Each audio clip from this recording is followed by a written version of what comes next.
Good morning, dear student. Welcome to the way of solution number 1 study channel of West Bengal. তো আমি তোমাদের Dalton sir, তোমরা এখন পাচ্ছ প্রাইমারি টেট থেকে ক্লাস নাম্বার 14 15 15তম সেশনে সকলকে স্বাগত জানাই। এবং আজকে তোমাদের তো পরীক্ষা এসেই গেল, আর মাত্র দুদিন সময় রয়েছে। ডিসেম্বর মাসের ক্লাস রুটিন তোমরা এটা পাচ্ছ, এবং আমাদের TWS একাডেমি নিজস্ব অ্যাপে কিন্তু পেড কোর্স চলছে বিভিন্ন পরীক্ষার, এবং টেলিগ্রাম দা ওয়ে অফ সলিউশনের সমস্ত ক্লাসে তোমরা লিংক নোটিফিকেশন পাবে। চলো প্রশ্ন আলোচনা শুরু করব। প্রথম প্রশ্ন হচ্ছে, পরিবেশের আলোচনার বিষয় হচ্ছে কোনগুলি? পরিবেশের অন্তর্গত সমস্ত বিষয়, সমাজবিজ্ঞান, বিজ্ঞান, নাকি সবগুলি? সকলে সেশনে যারা কানেক্ট হয়ে গেছে অবশ্যই সেশনটি লাইক করো, শেয়ার করো, লাইক শেয়ার করে দাও। এখানে সবগুলোই হয়ে যাবে সঠিক উত্তর। আলোচনা পদ্ধতির সুবিধা হলো কি? আলোচনা পদ্ধতির সুবিধা হলো কি? শিক্ষার্থীদের সক্রিয়তা বৃদ্ধি পায়, সামাজিক গুণ বিকাশ পায়, স্বাধীন বিবেচনা বৃদ্ধি পায়, সবগুলির বিকাশ হয়। আলোচনা পদ্ধতির সুবিধা হলো কি? এখানে সঠিক উত্তর হবে শিক্ষার্থীর সক্রিয়তা বৃদ্ধি পাচ্ছে, সামাজিক গুণ বিকাশ, স্বাধীন বিবেচনা করার ক্ষমতা বৃদ্ধি পায়। আলোচনা পদ্ধতির অসুবিধাটা কি? আলোচনা পদ্ধতির দেখো, সব পদ্ধতি কিছু অ্যাডভান্টেজ ডিসঅ্যাডভান্টেজ থাকে, অর্থাৎ সুবিধা অসুবিধা থাকে। আলোচনা পদ্ধতির যে সুবিধাগুলো আমরা দেখলাম ওটা একটা বিষয়। তো এখানে আমরা যদি দেখি, শিক্ষার্থীর সক্রিয়তা, ক্রিয়েটিভিটিটা বৃদ্ধি পাচ্ছে, সামাজিক গুণাবলীগুলো বিকাশ পায়, স্বাধীন বিবেচনা করতে পারে। আলোচনা পদ্ধতিটা সময় সাপেক্ষ ব্যাপার, ভালো পাঠ্যপুস্তকের অভাব, শিক্ষার্থীদের সহযোগিতা পাওয়া যায় না। অপশন ডি সবগুলোই সঠিক। তাহলে আলোচনা পদ্ধতির অসুবিধা হচ্ছে সময় সাপেক্ষ ব্যাপার। আলোচনা সবসময় করা সম্ভব হয় না, কারণ আলোচনা করতে গেলে একটা সময় লাগবে। ঠিক আছে, তো এই বিষয়টা কিন্তু একটা ডিসঅ্যাডভান্টেজ রয়েছে। তাছাড়া আর মোটামুটি সবই সঠিক আছে। পরবর্তী প্রশ্ন, পশ্চিমবঙ্গের পাঠ্যক্রমে বিজ্ঞানের বিভিন্ন শাখায় পরিবেশ বিষয়ে আলোচনা হচ্ছে, এটি কোন স্তরে? উচ্চ প্রাথমিক, নিম্ন মাধ্যমিক, উচ্চ মাধ্যমিক, নাকি সব স্তরে? পশ্চিমবঙ্গের পাঠ্যক্রমে বিজ্ঞানের বিভিন্ন শাখায় পরিবেশ বিজ্ঞান আলোচনা হচ্ছে যদি আমরা দেখি সব স্তরে। অপশন ডি তাহলে এখানে সঠিক উত্তর আছে। অম্লবৃষ্টি সম্পর্কে আলোচনা পরিবেশবিদ্যা ছাড়া কোন বিষয়ে হওয়া উচিত? অম্লবৃষ্টি বা অ্যাসিড বৃষ্টি, এটা সম্পর্কে আলোচনা পরিবেশ ছাড়া কোন বিষয়ে হওয়া উচিত?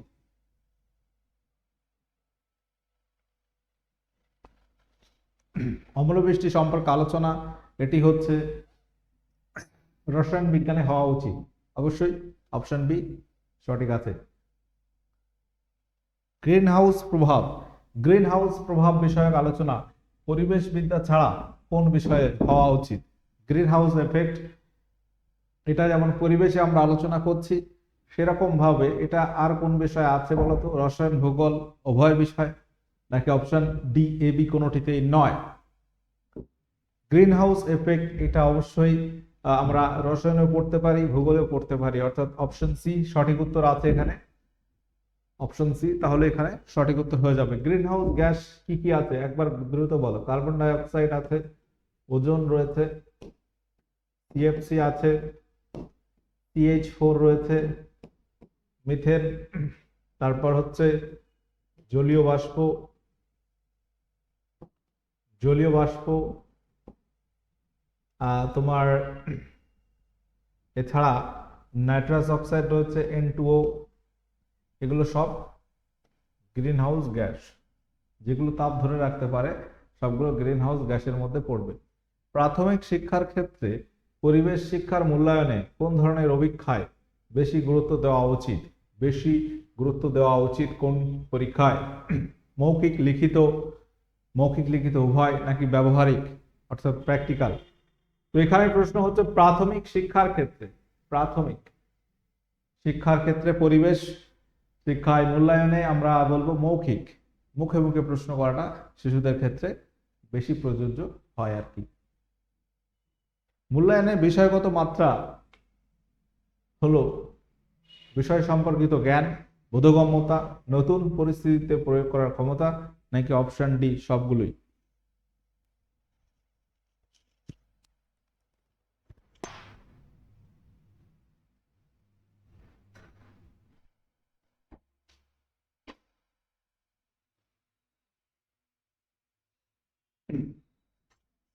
তো এখানে সঠিক উত্তর কি হবে বলো প্রত্যেক?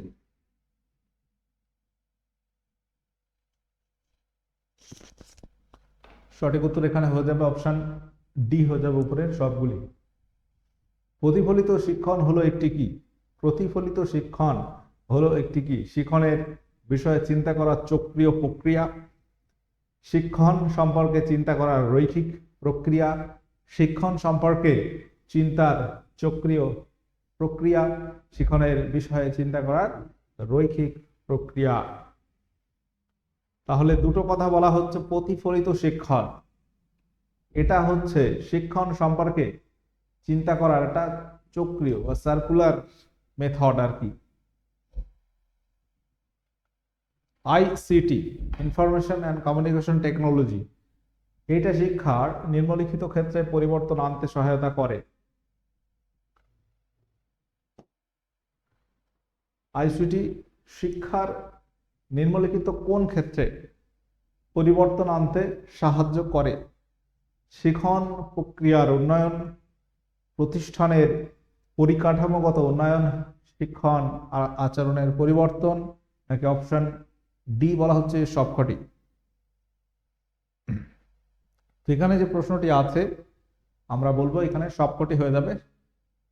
পরিবর্তন আনতে সাহায্য করছে, শিক্ষণ প্রক্রিয়া উন্নয়ন অবশ্যই হচ্ছে, প্রতিষ্ঠানের পরিকাঠামোগত, অবশ্য পরিকাঠামো, আইসিটি শিক্ষার জন্য পরিকাঠামো প্রয়োজন হবে এবং পরিকাঠামোগত উন্নয়নও হতে হবে অটোমেটিক্যালি, এবং শিক্ষণ আচরণ এর পরিবর্তনটাও হবে।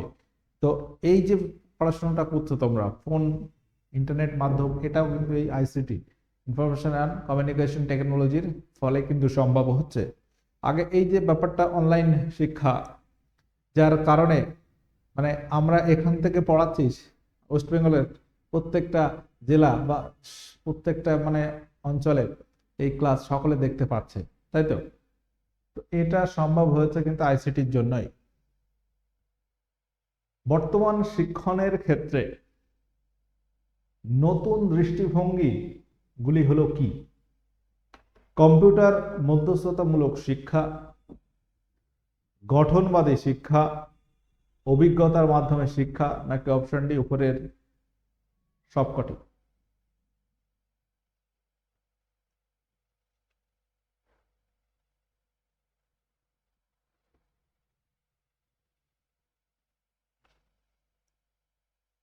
তো এখানে সঠিক উত্তর অবশ্যই অপশন ডি হয়ে যাবে সবকটি। এখানে নতুন দৃষ্টিভঙ্গি এগুলো কম্পিউটার মধ্যস্থতামূলক শিক্ষা, গঠনবাদী, অভিজ্ঞতার মাধ্যমে শিক্ষা। তিস্তা নদীর উৎপত্তি স্থল কোথায়? তো নদ নদী থেকে তোমাদের কিন্তু প্রশ্ন আসবে, কারণ সিলেবাসে কিন্তু নদ নদী থেকে বলা রয়েছে রিভার। তো পশ্চিমবঙ্গের নদ নদী এবং ভারতবর্ষের নদ নদী, এটা থেকে একটা বেসিক ধারণা তোমাদেরকে রাখতে হবে। তিস্তা নদী যেটা পশ্চিমবঙ্গের উত্তরবঙ্গে আছে, উত্তরবঙ্গের ত্রাসের নদী বলা হয়, এটা সিকিমের জেমুহেও থেকে উৎপত্তি লাভ করেছে। আচ্ছা, চুকা চলে গেছে। সিকিমের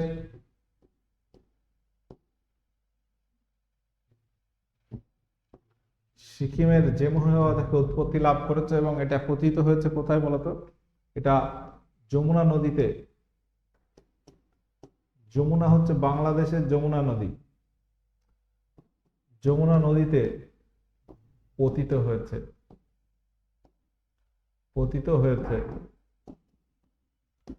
এই যমুনাটা হচ্ছে ব্রহ্মপুত্র নদী।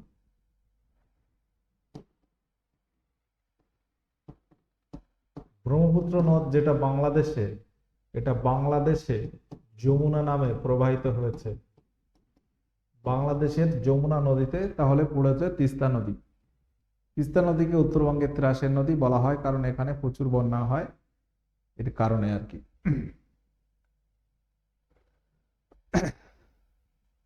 চুখা জলবিদ্যুৎ প্রকল্প, এটি হচ্ছে রায়টাক নদীর উপর অবস্থিত।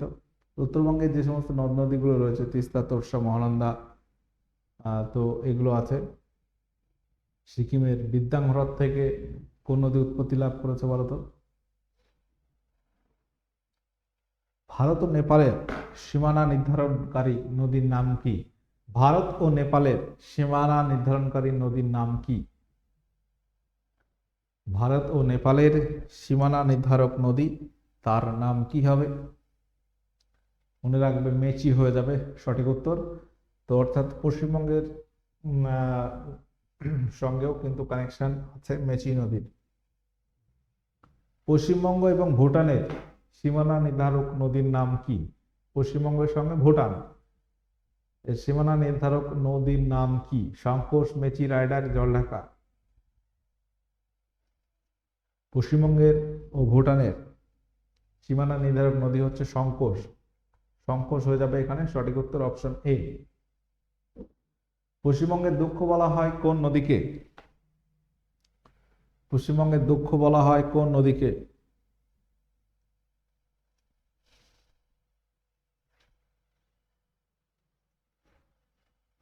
পশ্চিমবঙ্গের দুঃখ বলা হয় দামোদর নদীকে, তাই তো?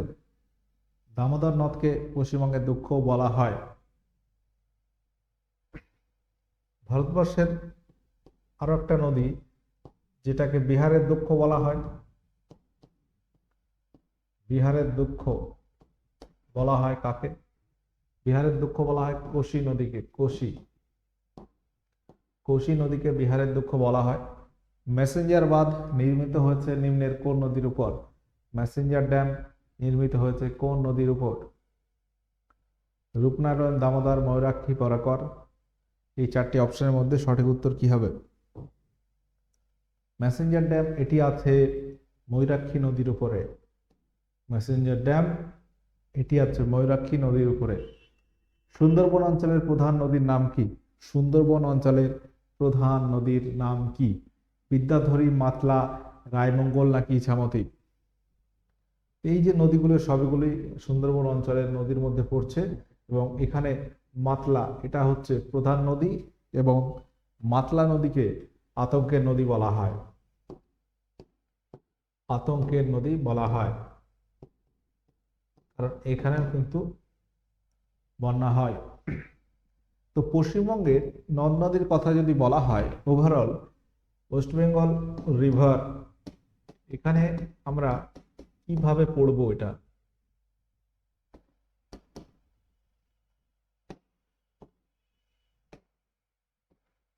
পশ্চিমবঙ্গের নদ নদী এখানে প্রবাহের দিক অনুসারে তিন ভাগে ভাগ করা হচ্ছে।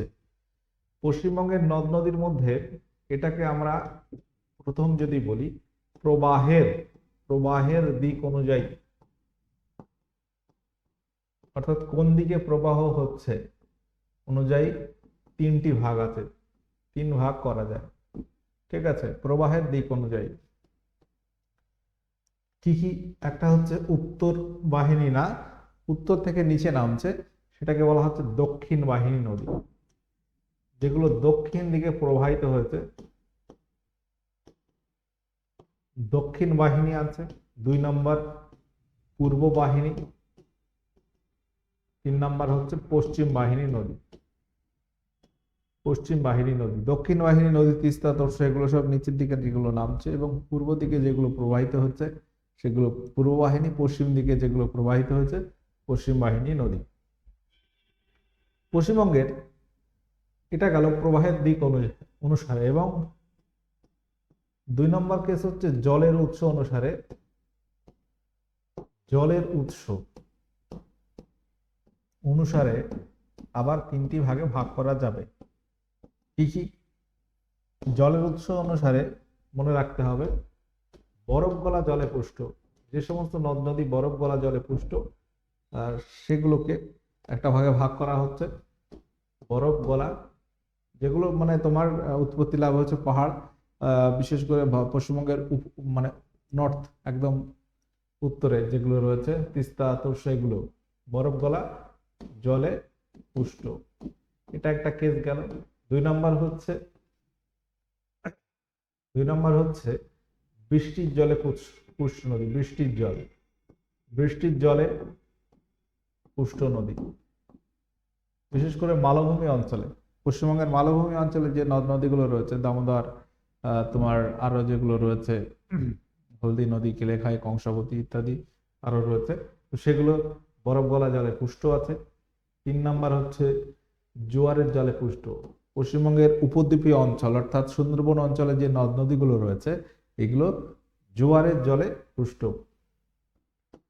জোয়ারের জলে পুষ্ট নদী।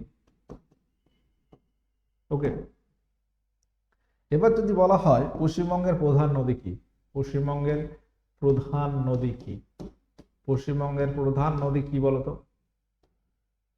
পশ্চিমবঙ্গের প্রধান নদী হচ্ছে ভাগীরথী হুগলি নদী। ভাগীরথী হুগলি, ভাগীরথী এবং হুগলি দুটো কিন্তু একটাই নদী। হ্যাঁ, এটা মোটামুটি 520 কিলোমিটার রয়েছে ওয়েস্ট বেঙ্গলে। এটাই দীর্ঘতম নদী পশ্চিমবঙ্গের এবং এটাই প্রধান নদী। এই যে গঙ্গা নদী পশ্চিমবঙ্গে প্রবেশ করছে ভাগীরথী নামে এবং পতিত হচ্ছে কোথায়? পতিত হচ্ছে তোমার হুগলি নামে। ওকে, তো এটা নদিয়ার কাছে গিয়ে তোমার ত্রিবেণী নব সেই স্থানে গিয়ে এবার হুগলি নাম হচ্ছে এবং তার আগে পর্যন্ত এটা ভাগীরথী নাম থাকছে। আরেকটা বিষয় মনে রাখতে হবে, এই যে গঙ্গা নদী এটা কিন্তু ভাগ হয়ে যাচ্ছে মুর্শিদাবাদের ধুলিয়ানের কাছে, অর্থাৎ ভাগীরথী নদী মুর্শিদাবাদ ধুলিয়ানের কাছে ভাগ হয়ে প্রধান শাখাটা যাচ্ছে বাংলাদেশে পদ্মা নামে, অপ্রধান শাখা সেটা আমাদের পশ্চিমবঙ্গে ভাগীরথী হুগলি নামে প্রবাহিত হচ্ছে। এটা মনে রাখবে। তাহলে গঙ্গা নদী যেটা আছে সেটাই পশ্চিমবঙ্গে ভাগীরথী হুগলি নামে পরিচিত। কলকাতা কোন শহর নদীর তীরে অবস্থিত? কলকাতা শহর কোন নদীর তীরে? হুগলি নদী, কারণ এখানে নামটা হুগলি নদী। ওকে, তো পশ্চিমবঙ্গের নদ নদী যেগুলো রয়েছে তার মধ্যে একটু একটু আমি বললাম, সবগুলো ডিটেলস কিন্তু বলিনি, কারণ এখানে নদ নদীর আলোচনা অনেক বড়। তো তোমাদের প্র্যাকটিস করাচ্ছি যখন, তোমাদের সব পড়া রয়েছে, এবার একটু কিছু প্রশ্নের মাধ্যমে ব্যাপারগুলো একবার রিভিশন করিয়ে দিলাম আর কি। তিলাইয়া মাইথন ড্যাম, এটা পরীক্ষা আছে। বরাকর নদী যেটা দামোদরের একটা উপনদী, বরাকর নদীর উপরে তিলাইয়া মাইথন ড্যাম অবস্থিত। ভারতের দীর্ঘতম নদী কোনটি? ভারতবর্ষের ভারতবর্ষের দীর্ঘতম নদী কোনটি বলো? গঙ্গা, সিন্ধু, ব্রহ্মপুত্র নাকি গোদাবরী? ভারতবর্ষের দীর্ঘতম নদী কোনটি? সঠিক উত্তর হবে গঙ্গা নদী। 2525 কিলোমিটার ভারতবর্ষে এটা প্রবাহিত হয়েছে। তো একটা জিনিস মনে রাখবে, গঙ্গা নদীর দৈর্ঘ্য হচ্ছে 2525 কিলোমিটার, অনেক 2520 এরকম বলেছেন, যাই হোক। তো এখানে এবার আমরা যদি দেখি, যদি দৈর্ঘ্যের বিচারে দেখি, গঙ্গা, সিন্ধু, ব্রহ্মপুত্র এইগুলো সব দৈর্ঘ্যের আকারে। ভারতে কতটুকু আছে সেটা না, দৈর্ঘ্যের আকারে যদি বলি ব্রহ্মপুত্র নদ সব থেকে বড়, 2900 কিলোমিটার। ঠিক আছে, তো ভারতবর্ষের উল্লেখযোগ্য নদীগুলোর মধ্যে উত্তর ভারত, দক্ষিণ ভারত এইভাবে ভাগ করা যেতে পারে। উত্তর ভারতে গঙ্গা, সিন্ধু, ব্রহ্মপুত্র আছে। দক্ষিণ ভারতে গোদাবরী, কৃষ্ণা, কাবেরী, মোহনা, কৃষ্ণা, কাবেরী, নর্মদা এগুলো উল্লেখযোগ্য। ঠিক আছে, আচ্ছা প্রত্যেকে দেখে রাখো, আমাদের লেডি কনস্টেবল মেনের একটা ব্যাচ শুরু হয়েছে 15 তারিখে এবং এটা ক্লার্কশিপের একটা প্র্যাকটিস ব্যাচ শুরু হয়েছে 15 ডিসেম্বর থেকে। এছাড়া ডাব্লিউবিপি কেপি নতুন ফাউন্ডেশন ব্যাচ আছে, এসএসসি জিডি ফাউন্ডেশন ব্যাচ উত্তম ব্যাচ, ডাব্লিউবিপি পিএসসি একটা প্র্যাকটিস ব্যাচ কিন্তু চলছে। ওকে, গঙ্গার দীর্ঘতম উপনদীর নাম কি? গঙ্গার দীর্ঘতম উপনদীর নাম কি? দামোদর, যমুনা, গোমতী নাকি রামগঙ্গা? গঙ্গার দীর্ঘতম উপনদী কি হবে? সঠিক উত্তর হবে যমুনা নদী। যমুনা হচ্ছে গঙ্গার বৃহত্তম উপনদী এবং যমুনার তীরে মনে রাখবে দিল্লি, ভারতবর্ষের রাজধানী অবস্থিত, দিল্লি শহর। নিম্নের কোনটি পূর্ব বাহিনী নদী নয়?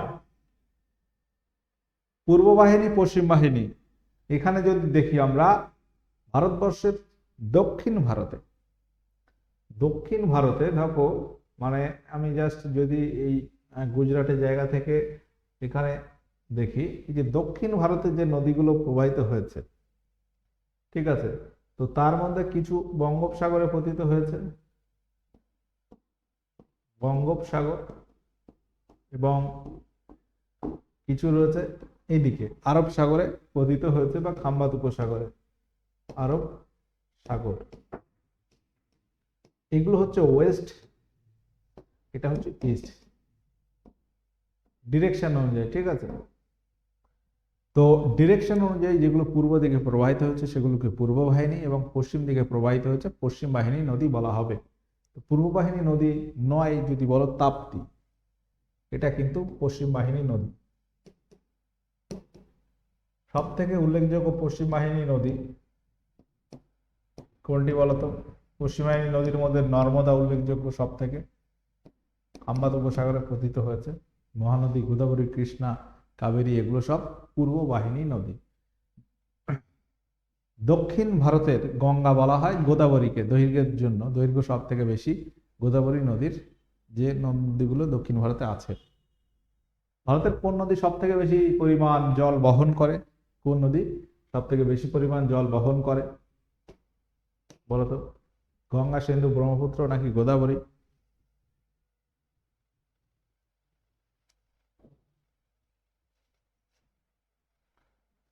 ভারতের কোন নদী সব থেকে বেশি জল বহন করে?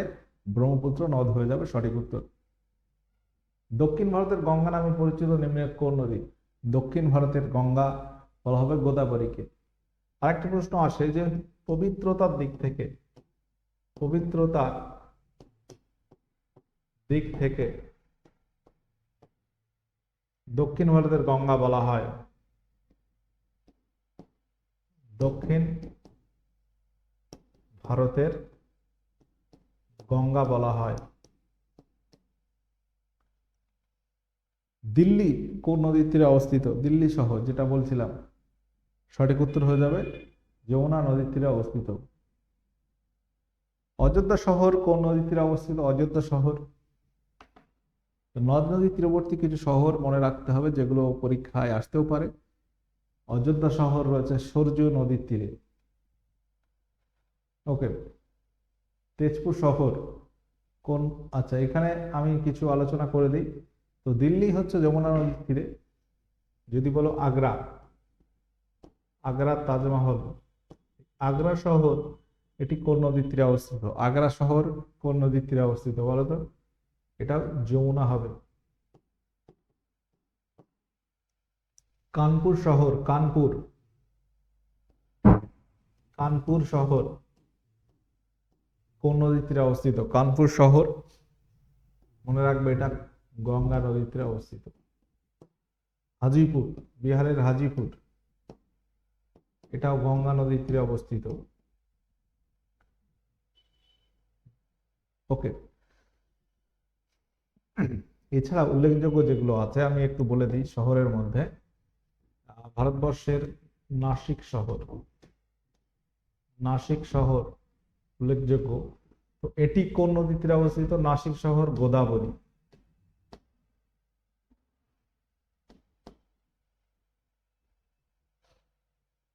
পুনে শহর, মহারাষ্ট্রের পুনে শহর মুলা ও মুথা নদীর সঙ্গমের স্থলে অবস্থিত।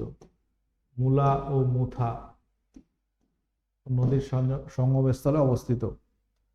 আচ্ছা, এছাড়া রয়েছে মধ্যপ্রদেশের জব্বলপুর শহর, জব্বলপুর শহর এটা রয়েছে নর্মদা নদীর তীরে অবস্থিত, নর্মদা। ওকে, লখনৌ শহর, লখনৌ উত্তরপ্রদেশের রাজধানী লখনৌ, এটা কোন নদীর তীরে অবস্থিত? লখনৌ শহর এটা হচ্ছে গোমতী নদীর তীরে অবস্থিত, গোমতী নদীর তীরে অবস্থিত। তো এরকম উল্লেখযোগ্য শহর রয়েছে। এবং ওয়েস্ট বেঙ্গলের কথা যদি বলি, ওয়েস্ট বেঙ্গলের কথা যদি বলি, আমাদের পশ্চিমবঙ্গের কলকাতা শহর এটা বলতেই হবে। কলকাতা হচ্ছে হুগলি নদীর তীরে অবস্থিত, হুগলি নদী, কলকাতা এটা হচ্ছে হুগলি নদীর তীরে অবস্থিত। আচ্ছা, পাশাপাশি যদি আমরা দেখি জলপাইগুড়ি শহর, জলপাইগুড়ি, জলপাইগুড়ি শহর কোন নদীর তীরে অবস্থিত? এটা পরীক্ষায় আসে। এটা হচ্ছে তিস্তা ও করলা নদীর তীরে অবস্থিত।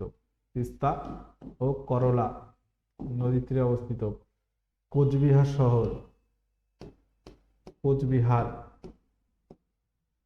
কোচবিহার শহর এটি অবস্থিত তোরসা নদীর তীরে। তোরসা।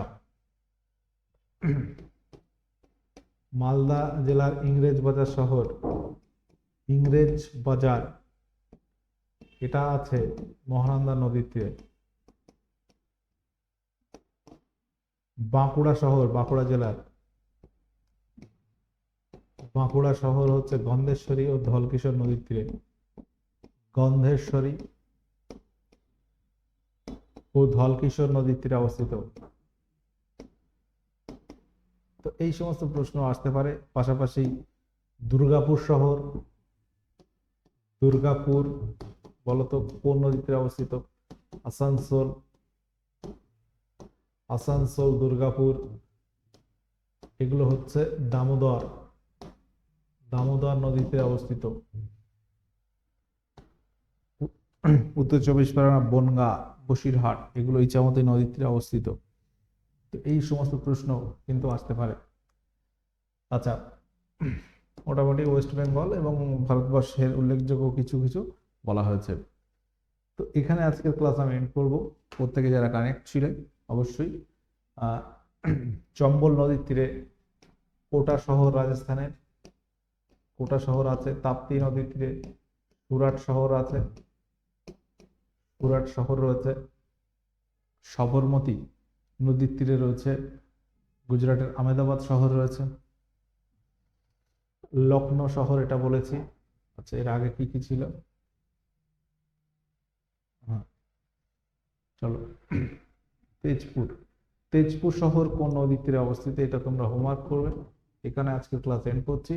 প্রত্যেকে কমেন্ট করে জানিয়ে দেবে এবং আমাদের Telegram the way of solution প্রত্যেকে জয়েন করবে। এখানে সমস্ত ক্লাসের লিংক, নোটিফিকেশন তুমি পাচ্ছ এবং TWS একাডেমি অ্যাপ আমাদের প্লে স্টোরে আছে। প্লে স্টোর থেকে ডাউনলোড করবে। এখানে কিন্তু বিভিন্ন কোর্স চলছে। যদি তোমরা নিতে ইচ্ছুক হও সেটা অ্যাপ ডাউনলোড করে তার মধ্যে থেকে গিয়ে তোমাকে সাবস্ক্রিপশন নিতে হবে। ওকে, সকলে সময় তো যা আছে এইটুকুই। ক্লাস যতটুকু করেছো, কোনো প্রশ্ন যদি থাকে কমেন্ট করে জানিয়ে দেবে এবং সেশনটি ভালো লাগলে লাইক শেয়ার করবে। ওকে, চলো টাটা।